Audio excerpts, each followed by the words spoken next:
যে দেখুন মহিলা বিলটা যে নিয়ে আসছে, মহিলা বিলের তো আমরা সমর্থক, আমরাই প্রথম এটাকে রেস করেছিলাম।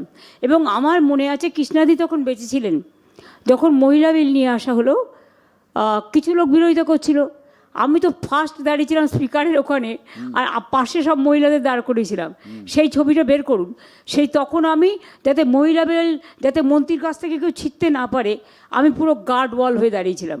কাজে আমরা করেছি, এবং আমাদের পার্টির 37% ইলেক্টেড মেম্বার লোকসভা আমাদের আছে, আমরা গর্বিত। কিন্তু মহিলা বিল হচ্ছে আলাদা বিল, এটা আগেই পাশ হয়ে গেছে। এবং এই বিলের সাথে ডিলিমিটেশন নিয়ে আসা, এটা মা বোনেদের অসম্মান করা। আমি মনে করি মহিলা বিল আলাদা আনা উচিত এবং ডিলিমিটেশন বিল আলাদা। তার কারণ মহিলা বিলের সাথে ডিলিমিটেশনের কোনো সম্পর্ক নেই। ওরা বলছে 541 সিটের জায়গায় 850 করবে, মানে নিজেদের ইচ্ছে মতন, মানে টুকরো টুকরো টুকরো টুকরো টুকরো টুকরো গ্যাং বলছে না, ওই দেশটাকে টুকরো টুকরো টুকরো টুকরো টুকরো টুকরো করবে, করে ওদের ক্ষমতায় আসতে হবে। তার মানে ওরা যে হেরে গেছে এবং মানুষ যাদের বিরুদ্ধে এটা থেকে প্রমাণ হয়ে যাচ্ছে। ওরা বলছে তো আগে ডিলিমিটেশন হবে, তারপরে মহিলা বিলটা করতে হবে, সংরক্ষণ হবে। আমরা তো ডিলিমিটেশনের বিরোধিতা করব।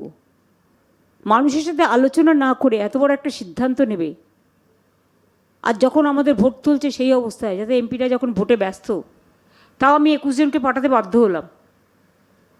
সেই সময় যখন মানুষের গণতন্ত্র মরণ বাঁচানোর সমস্যা, মানুষের পাশে সাংসদদের যেতে হবে, সেই সময় এই বিলটা নিয়ে এসে আগে ডিলিমিটেশন তারপরে মহিলা, আমি মনে করি আগে মহিলা, ডিলিমিটেশন হবে না।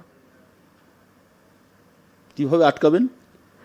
দেখুন, আমি তো যতদূর জানতাম এখনকার সব আইন কানুনেরা পাল্টে দিয়েছে, নানা রকম রুলস তৈরি করছে বিষবৃক্ষের ছায়ায়।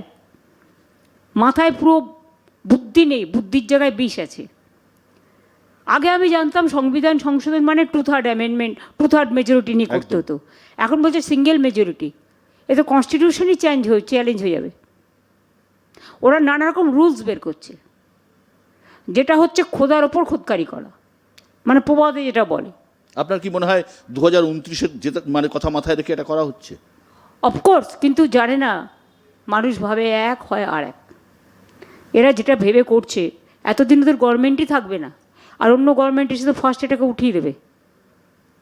আমি এমন কিছু করব না যেটা আগামী দিন কলঙ্ক হয়ে দাঁড়ায়।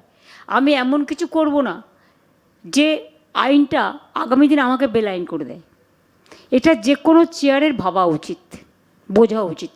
আর যে কোনো বড় সিদ্ধান্ত নিলে যেটা দেশের সাথে রিলেটেড, সংবিধানের সাথে রিলেটেড, গণতন্ত্রের সাথে রিলেটেড, সব পার্টির সাথে কথা বলে নিতে হয়, ডিসকাশন করতে হয়, আলোচনা করতে হয়, সিদ্ধান্ত নিতে হয়।